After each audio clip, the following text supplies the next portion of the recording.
Hello students, welcome to my channel. मैं अपने इस वीडियो में आपको कुछ और अकाउंटिंग इक्वेशन के इलस्ट्रेशन समझाऊंगी, तो आप मेरे इस वीडियो को एंड तक प्लीज़ ज़रूर देखिएगा। Illustration 1। From the following information given below prepare accounting equation of Mahindra limited. Mahindra limited company का हमें अकाउंटिंग इक्वेशन बनाना है और कुछ इंफॉर्मेशंस गिवन है, तो हम उसे बहुत ध्यान से पढ़ लेते हैं। First is started business with cash rupees 2,60,000, stock rupees 40,000. Purchase goods for cash rupees 60,000 and on credit rupees 20,000. Purchase furniture for rupees 50,000. Salary paid rupees 15,000. Prepaid rent rupees 10,000. Salary outstanding rupees 5,000. Goods costing rupees 10,000 sold to Raman for rupees 12,500. Payment made to creditors rupees 19,500 in full settlement. Purchase computer for rupees 20,000 for personal use. Payment made by Raman rupees 10,000.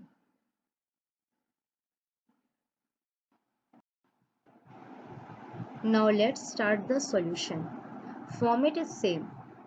First column serial number. In second column we write the transactions. And in third column there is an equation, that is assets is equal to liabilities plus capital.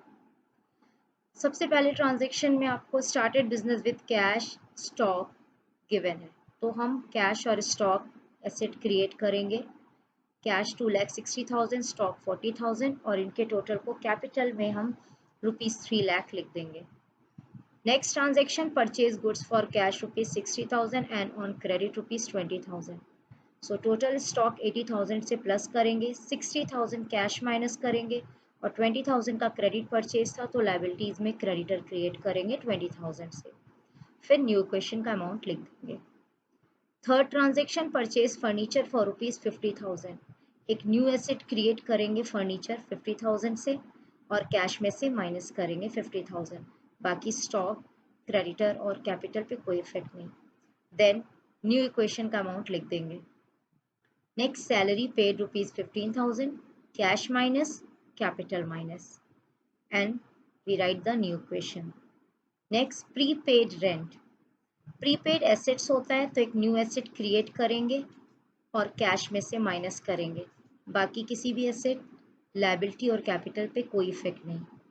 फिर new equation का amount लिख देंगे। Next, salary outstanding.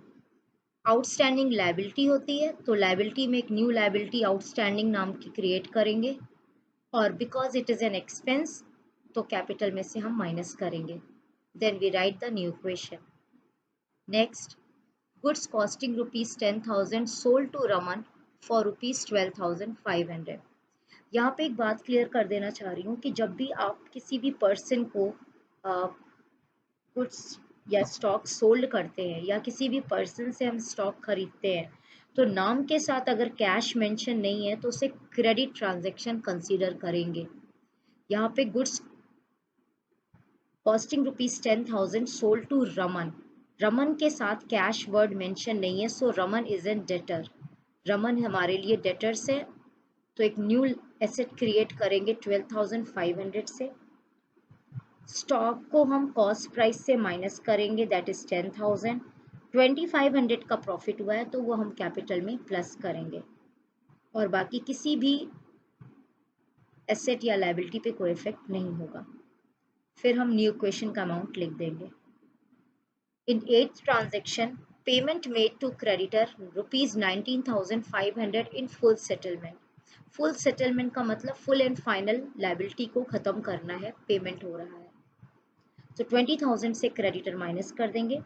Cash actual 19,500 paid हुआ है तो 19,500 minus करेंगे और 500 का डिस्काउंट रिसीव्ड हुआ है जो कि हमारे लिए इनकम है, प्रॉफिट है, उसे कैपिटल में प्लस करेंगे and then we write the new equation. Next transaction purchase computer for rupees 20,000 for personal use. Computer एक एसेट है, फिक्स एसेट्स है, लेकिन ये पर्सनल यूज के लिए हम परचेज कर रहे हैं तो इसका कोई भी कॉलम क्रिएट नहीं होगा। It is in drawing, it is drawing, so cash minus and capital minus 20,000 से। बाकी किसी पे भी कोई इफेक्ट नहीं पड़ेगा. Then we write the new equation. Now the last transaction is payment made by Raman 10,000. Raman जो कि हमारे डेटर्स थे वो पेमेंट कर रहे हैं फॉर्म को. सो 10,000 से कैश प्लस और 10,000 से डेटर्स माइनस. बाकी किसी भी एसेट, लायबिलिटी और क्रेडिटर या कैपिटल पे कोई इफेक्ट नहीं पड़ेगा. लास्ट ट्रांजेक्शन के बाद we write the final equation. Now the cash position is 95,500, stock 1,10,000, furniture 50,000, prepaid 10,000, debtors 2,500. And in liability side, creditor is 0, outstanding is 5,000 and the position of capital is 2,63,000. अब final equation के basis पर हम balance sheet prepare करेंगे. Balance sheet की liability side में सबसे पहले capital का अमाउंट जो कि फाइनल इक्वेशन के अकॉर्डिंग 2,63,000 है लिख देंगे. और करंट लायबिलिटीज़ में आउटस्टैंडिंग सैलरी था 5,000, वो भी लिख देंगे. एसेट साइड में furniture, fix assets, tangible heading में लिखेंगे 50,000. और करंट एसेट्स में हमारा कैश इन हैंड था 95,500, stock 1,10,000, prepaid rent 10,000 and debtors 2,500. और फाइनली बैलेंस शीट इक्वल आ जाएगी जो कि है 2,68,000. Now illustration number 2. फिर से हम क्वेश्चंस को पढ़ेंगे. From the following information given below, prepare accounting equation of Ashok limited. Started business with cash ₹2 lakh and stock ₹50,000, furniture ₹50,000. Purchase goods for cash ₹20,000. Purchase machinery from Mohan for ₹60,000. Salary paid ₹25,000. Prepaid advertisement expense ₹20,000. Salary outstanding 10,000. Goods costing ₹20,000. Sold to Kiran at a profit of 20%. Payment made to Mohan ₹30,000. Purchase motorbike for 20,000 for personal use. Payment made by Kiran ₹22,500 in full settlement.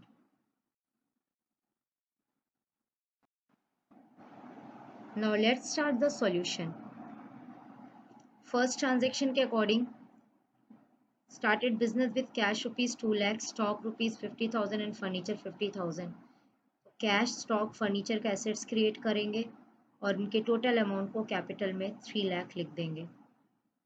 Next purchase goods for cash, stock plus 20,000 से cash minus, new equation का amount लिख देंगे. बाकी किसी भी transaction पे कोई effect नहीं. Next is purchase machinery from Mohan for ₹60,000. 60,000 से मशीनरी न्यू एसेट्स क्रिएट करेंगे और क्रेडिटर में अमाउंट लिख देंगे. बाकी किसी भी एसेट्स पे या कैपिटल पे कोई इफेक्ट नहीं. देन हम न्यू इक्वेशन का अमाउंट लिख देंगे. Next is salary paid ₹25,000. Cash में से माइनस करेंगे और कैपिटल में से भी माइनस करेंगे. बाकी किसी भी एसेट्स या लायबिलिटी पे कोई इफेक्ट नहीं पड़ेगा. देन न्यू इक्वेशन लिखेंगे. Next is prepaid advertisement. Prepaid is an assets, so एक न्यू एसेट क्रिएट करेंगे प्रीपेड 20,000 से और कैश भी माइनस कर देंगे. बाकी किसी भी एसेट्स या कैपिटल और लायबिलिटी पे कोई इफेक्ट नहीं पड़ेगा. देन न्यू इक्वेशन का अमाउंट लिखेंगे. Next is salary outstanding. एक न्यू लायबिलिटी क्रिएट करेंगे आउटस्टैंडिंग 10,000 से और कैपिटल में माइनस कर देंगे. न्यू इक्वेशन लिख देंगे. Next is goods costing ₹20,000 sold to Kiran at a profit of 20%. Debtors create करेंगे 24,000 से. स्टॉक कॉस्ट प्राइस पे माइनस कर देंगे 20,000 से और क्योंकि 20% प्रॉफिट पे बेचा गया है तो 20,000 का 20% 4,000 आएगा. वो प्रॉफिट हम कैपिटल में प्लस कर देंगे. देन न्यू इक्वेशन लिख लेंगे. Next is payment made to Mohan. Cash में से माइनस करेंगे और हमारी लायबिलिटी जो कि क्रेडिटर है वो भी कम हो रही है तो क्रेडिटर में से भी माइनस करेंगे. बाकी किसी भी एसेट्स और कैपिटल या लायबिलिटी पे कोई इफेक्ट नहीं पड़ेगा. न्यू इक्वेशन का अमाउंट लिख देंगे। Now the next is purchase motor bike for ₹20,000 for personal use. Personal use के लिए मोटर बाइक परचेज किया जा रहा है जो कि ड्राइंग्स है। कैश और कैपिटल को माइनस कर देंगे और बाकी किसी भी एसेट्स लायबिलिटी पे कोई इफेक्ट नहीं पड़ेगा। न्यू इक्वेशन का अमाउंट लिख देंगे। Now the last is payment made by Kiran 22,500 in full settlement. किरण जो कि हमारी डेटर्स हैं उनके द्वारा 22,500 फर्म को रिसीव हो रहा है फुल सेटलमेंट पे। तो डेटर्स हम फुल 24,000 से माइनस कर देंगे। कैश एक्चुअल मिल रहा है 22,500 जो कि फर्म किरण को डिस्काउंट अलाउड कर रहा था जो कि फर्म के लिए लॉस है। तो कैपिटल में से 1,500 माइनस कर देंगे। एंड लास्ट इक्वेशन के बाद हमेशा हमें फाइनल इक्वेशन लिखना पड़ता है जो कि कैश की position 1,07,500, stock 50,000, furniture 50,000, machinery 60,000, prepaid 20,000, debtor अब 0 है, creditor 30,000, outstanding 10,000 and capital is 2,47,500। Final equation के बेसिस पे बैलेंस शीट बनाएंगे।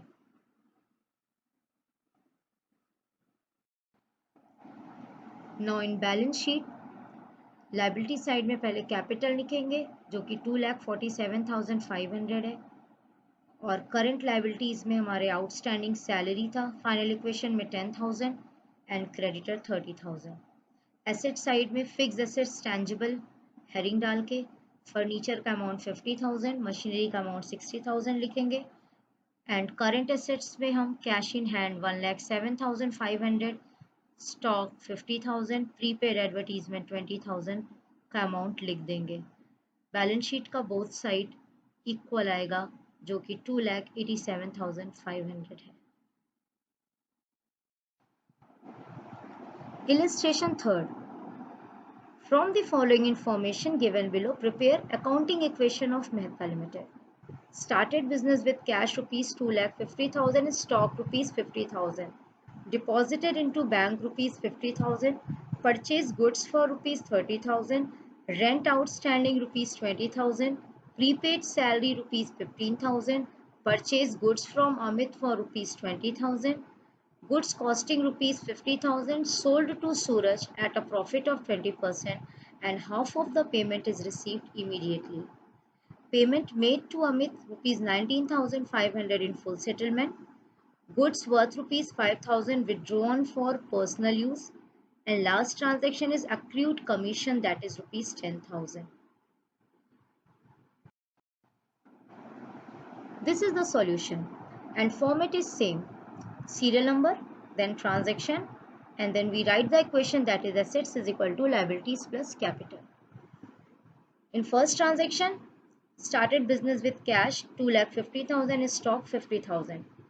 तो दो एसेट्स हैं, कैश और स्टॉक क्रिएट होंगे और इनका अमाउंट 2,50,000 है, 50,000 है और इनके टोटल अमाउंट जो कि 3 लाख है उसे कैपिटल में हम लिख देंगे। Next transaction deposited into bank, एक न्यू एसेट क्रिएट होगा बैंक 50,000 से और कैश माइनस हो जाएगा, बाकी स्टॉक और कैपिटल पे कोई इफेक्ट नहीं। Then we write the new equation. Next is purchase goods for cash, stock plus हो जाएगा 30,000 से और कैश माइनस हो जाएगा, बाकी किसी भी आइटम पे कोई इफेक्ट नहीं। Then we write the new equation. Next is rent outstanding, outstanding एक लायबिलिटी है so we create a new liability that is outstanding और कैपिटल में से 20,000 माइनस कर देंगे, बाकी किसी पे भी कोई इफेक्ट नहीं। Then we write the new equation. Next is prepaid salary, prepaid assets होता है so we create a new asset that is prepaid 15,000 और कैश में से माइनस करेंगे 15,000, बाकी किसी भी एसेट लायबिलिटी और कैपिटल पे कोई इफेक्ट नहीं। फिर हम न्यू इक्वेशन का अमाउंट लिख देंगे। Next is purchase goods from Amit for rupees 20,000, Amit से गुड्स परचेज कर रहे हैं और नाम के साथ कैश वर्ड मेंशन नहीं है सो अमित हमारे लिए क्रेडिटर है। सो एक न्यू लायबिलिटी क्रेडिटर 20,000 से क्रिएट करेंगे और स्टॉक 20,000 से प्लस करेंगे, बाकी किसी भी आइटम पे कोई इफेक्ट नहीं। फिर न्यू इक्वेशन का अमाउंट लिख देंगे। Next, goods costing rupees 50,000 sold to Suraj at a profit of 20% and half of the payment is received immediately. Cost price है गुड्स की 50,000 जो कि 20% प्रॉफिट पे बेच रहे हैं, तो 50,000 का 20% 10,000 होता है जो कि हमारे लिए प्रॉफिट है, वो कैपिटल में हम प्लस करेंगे। टोटल अमाउंट हो गया प्रॉफिट ऐड करने के बाद 60,000, जिसमें से हाफ ऑफ द पेमेंट हमें इमीडिएटली मिल रहा है, सो हम 30,000 कैश प्लस करेंगे और जो भी पेमेंट नहीं मिला उस अमाउंट से हम डेटर्स क्रिएट कर देंगे, मतलब हाफ ऑफ द अमाउंट 30,000 से डेटर्स क्रिएट करेंगे और कॉस्ट प्राइस जो कि 50,000 है उससे हम स्टॉक माइनस करेंगे। मैं फिर से रिपीट कर रही हूँ इस ट्रांजेक्शन को। 50,000 कॉस्ट प्राइस है, उससे हम स्टॉक माइनस करेंगे, उस पर 20% हम निकालेंगे जो कि 10,000 अमाउंट आएगा, वो प्रॉफिट है, कैपिटल में प्लस करेंगे। कॉस्ट प्राइस में प्रॉफिट ऐड करके टोटल सेलिंग प्राइस हो रही है 60,000, जिसमें से 30,000 कैश रिसीव हो चुका है, हाफ पेमेंट, वो हम कैश में प्लस करेंगे और 30,000 पेमेंट रिसीव नहीं हुआ है, वो क्रेडिट सेल है, उससे हम डेटर्स क्रिएट करेंगे। तो 30,000 cash plus 50,000 stock minus 30,000 debtors में लिखेंगे और 10,000 से कैपिटल प्लस करेंगे, बाकी किसी भी एसेट या लायबिलिटी पे कोई इफेक्ट नहीं। फिर हम न्यू इक्वेशन का अमाउंट लिख देंगे। Next is payment made to Amit in ₹19,500 in full settlement. Full and final Amit जो कि हमारे क्रेडिटर्स थे उनको पेमेंट कर रहे हैं, फाइनल सेटलमेंट किया जा रहा है लायबिलिटी का, तो क्रेडिटर हम 20,000 से फुल एंड फाइनल माइनस कर देंगे। कैश एक्चुअल में 19,500 गया है तो उतने से कैश माइनस करेंगे और 500 का डिस्काउंट फर्म ने रिसीव किया है जो कि हमारे लिए प्रॉफिट है, इनकम है, उसे हम कैपिटल में प्लस कर देंगे। फिर न्यू इक्वेशन का अमाउंट लिख देंगे। Next is goods worth ₹5,000 withdrawn for personal use. Personal use का मतलब ड्राइंग्स होता है, यहाँ पे गुड्स विड्रॉ कर रहे हैं तो स्टॉक में से माइनस करेंगे और कैपिटल में से माइनस करेंगे। फिर हम न्यू इक्वेशन का अमाउंट लिख देंगे। Then last transaction is accrued commission 10,000। Accrued हमारे लिए एसेट्स होता है, कोई भी एक्रूड इनकम हमारे लिए एसेट होती है, तो न्यू एसेट क्रिएट करेंगे 10,000 से। फिर हम because it is an income हम इसे कैपिटल में भी प्लस करेंगे। Then we write the final equation. Final equation के बेसिस पे ही हम बैलेंस शीट बनाएंगे। And this is the balance sheet जो कि फाइनल इक्वेशन में जो हमारा अमाउंट आया था उसके बेसिस पे हम बनाएंगे। Left hand side liability side and right hand side is asset side. Liability side में सबसे पहले कैपिटल का अमाउंट जो कि फाइनल इक्वेशन में 2,95,500 है वो लिख देंगे और करंट लायबिलिटीज में आउटस्टैंडिंग सैलरी 20,000 लिख देंगे। एसेट साइड में करंट एसेट्स हैं, cash in hand 1,65,500, stock 45,000, prepaid advertisement 15,000, debtors 30,000, accrued commission 10,000 and bank 50,000। और बैलेंस शीट का दोनों ही साइड लायबिलिटीज और एसेट साइड इक्वल है जो कि 3,15,500 है। अपने आने वाले वीडियो में मैं आपको और भी अकाउंटिंग इक्वेशन के इलस्ट्रेशंस को एक्सप्लेन करूंगी। अगर आपको मेरा ये वीडियो पसंद आया है तो प्लीज़ लाइक कीजिए, मेरे चैनल को सब्सक्राइब कीजिए और ज़्यादा से ज़्यादा शेयर करिए। Thank you.